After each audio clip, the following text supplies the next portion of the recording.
When it comes to gases, there's a lot of free space in a gas, all right? And if you look up from this video right now and look out the window, all right, you should be able to see a ways anyway.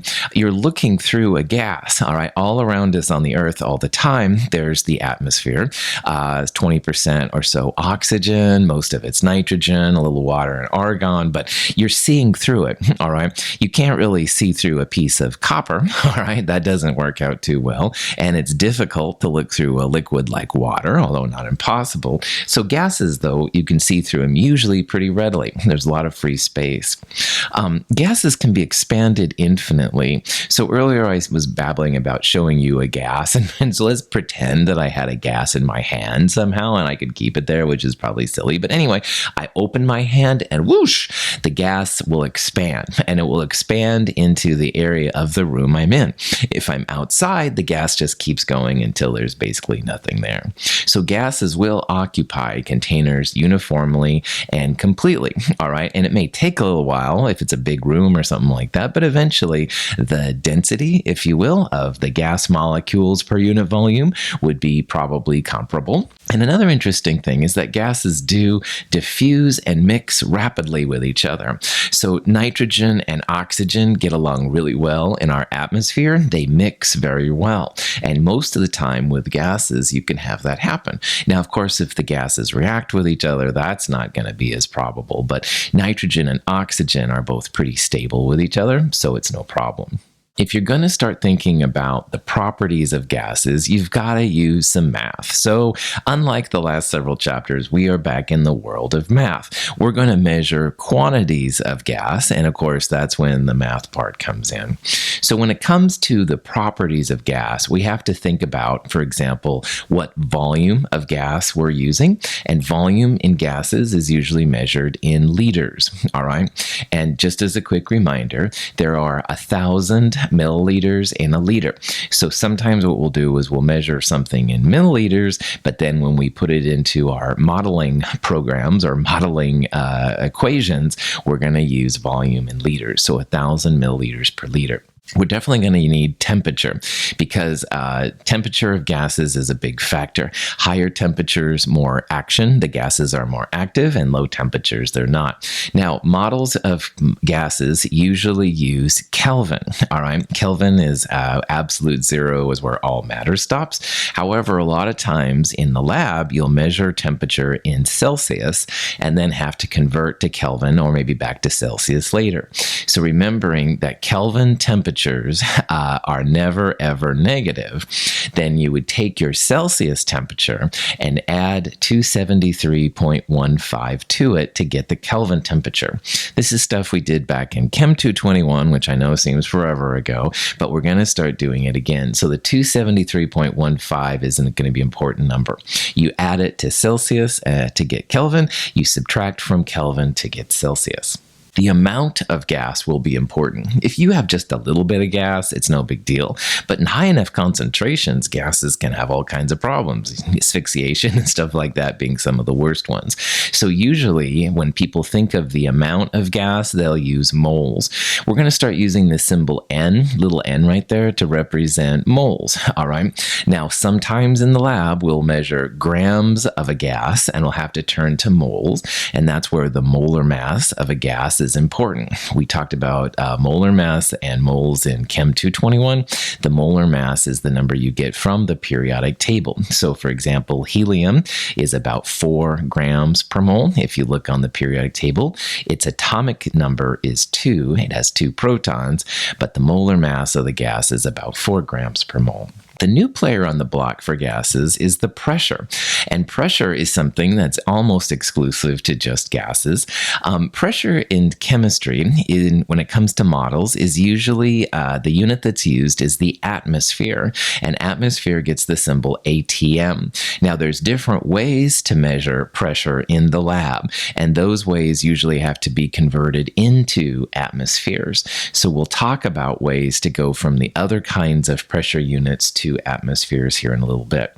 So we're going to build up to kind of the best equation, if you will, for a gas. And when we use that equation, our volumes need to be in liters, temperatures have to be in Kelvin, moles are the amount, they have to be used, and then pressure will be in atmospheres. So pressure is kind of interesting. Pressure has actually been around for a long time. Torricelli in 1643, I mean, wow, that's a long time ago, before the United States. Anyway, Torricelli in 1643 developed the barometer, and a barometer is a way to measure pressure. And you can see in the picture on the right, all around us all the time is the pressure of the atmosphere. And it is a pressure. It pushes down on us, all right? So what Torricelli did is he made a narrow column of mercury there in the middle. And as the pressure pushed the mercury up the column, the mass of gravity wants to come back down. All right, gravity is always pulling things down. So the atmospheric pressure is essentially canceled by the gravity of the mercury pulling down. And the length of mercury there, which is literally a length, usually in millimeters mercury, but you could use inches and stuff, that is the pressure. All right, it's literally the length that the mercury goes up that column. And you have to calibrate it and stuff like that, so it's a little weird. But anyway, the pressure of the area around you, the atmospheric pressure, does change, all right? And generally at the ocean, the atmosphere is about 760 millimeters of mercury. That's called a standard atmosphere. We'll see that in a little bit. But as you get higher in elevation, then generally the pressure goes down. And we'll talk about this more as a little bit. There are, of course, electronic ways now to measure pressure. At Mount Hood Community College, in the actual face-to-face labs, we will use an electronic barometer, but we do have some old-school mercury thermometers as well. So when it comes to pressure units, a standard atmosphere is like the standard pressure. And supposedly at the ocean, that's what most of the time you'd experience. That's kind of a vague thing and stuff, but that's the idea behind what an atmosphere is. An atmosphere is equal to many different kinds of units. The one that we'll use quite a bit is that an atmosphere is equal to 760 millimeters of mercury. So on the picture on the right, that literally is the height of the mercury in the column, all right? So if your column is 760 millimeters of mercury, that equals an atmosphere. In centimeters, that would be 76 centimeters. There are 10 millimeters per centimeter, so if you ever see centimeters, you can then quickly equate that over. But there's more than just millimeters and centimeters of mercury. A torr is another term for a millimeter of mercury. Torr is named, of course, after Torricelli. So torr, 760 torr, also equals 1 atmosphere. And again, a torr and a millimeter of mercury are the same. Now, in the face-to-face lab, we would have used or will use what's called a millibar. And a bar is close to an atmosphere, but not quite the same. 1.013 bars equals an atmosphere.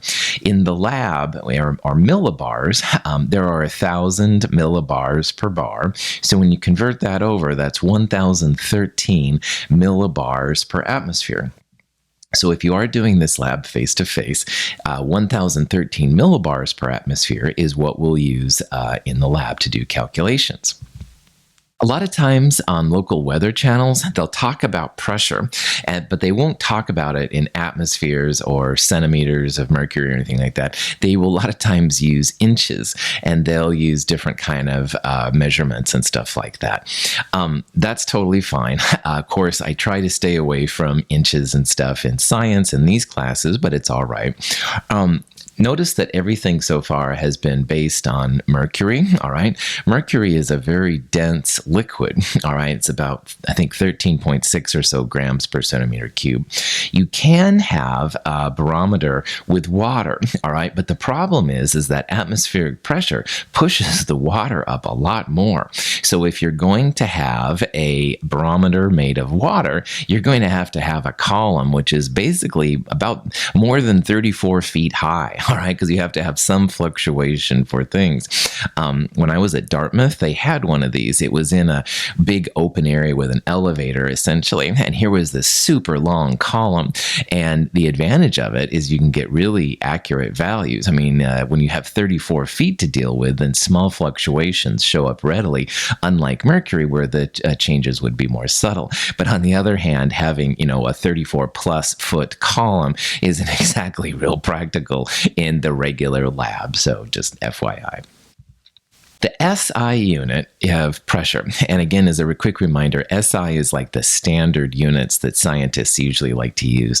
But anyway, the SI unit is called the Pascal, and it gets the symbol capital P little a. And a Pascal, it can be converted from atmospheres. There's 101.325 kilopascals in an atmosphere, all right? And in physics, a lot of times they'll use the Pascal instead of atmospheres, millimeters of mercury, torr, stuff like that, which is fine. You can convert your pressures over to pascals, kilopascals, or hectopascals, which is down there. That's totally fine. On the other hand, in chemistry, we're going to use the other ones more. So in physics, you'll probably see some pascals, but here in chemistry, what we're going to see a lot of the atmosphere. We're going to see a lot of the millimeters of mercury, which is equal to torr. And then once in a while, especially if we have face-to-face lab, 113 or 1,013 millibars per atmosphere will also be important as well. But again, you can convert any of these over to pascals, inches of mercury, 34 feet of water, whatever you want to do, no problem. Nitrogen gas has a pressure of 452 millimeters of mercury. Let's express this pressure in atmospheres. Okay, no problem. So this is an example of a kind of calculation you'll do. We need to convert this millimeter of mercury value into an atmosphere. And you can see there right above the little question, it says 760 millimeters of mercury per atmosphere. That is considered an exact conversion. So the 760 and the 1 atmosphere, we don't worry about the sig figs there. So when you take 452 millimeters and you convert it over, you'll need to have a 3 sig fig answer, and no problem. So mathematically, you would go 452 divided by 760. If you do that, it comes out to be 0.595 atmospheres. So that's the atmosphere value for 452 millimeters of mercury. No problem. Pressure, like I said earlier, is about 1 atmosphere at sea level. So if you go to Seaside or Lincoln City, something like that, the pressure is usually about 1 atmosphere. But look, weather changes will make this go up and down a little bit. If you're about ready to hit a storm, the pressure will change quite a bit. As elevation increases, your pressure decreases, all right? And again, I like to think about gravity is basically pulling them down, and the higher up you get, the less atmosphere you have. So Gresham, Oregon, the elevation at City Hall is supposedly about 301 feet.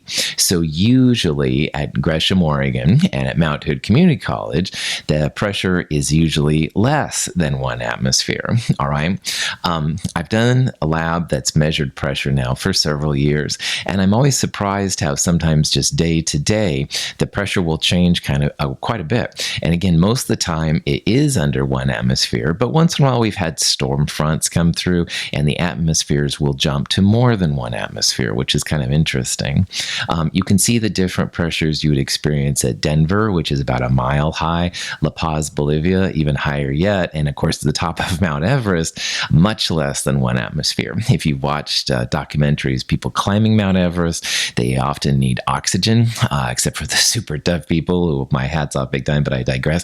Anyway, yeah, very, very thin atmosphere, much harder to breathe.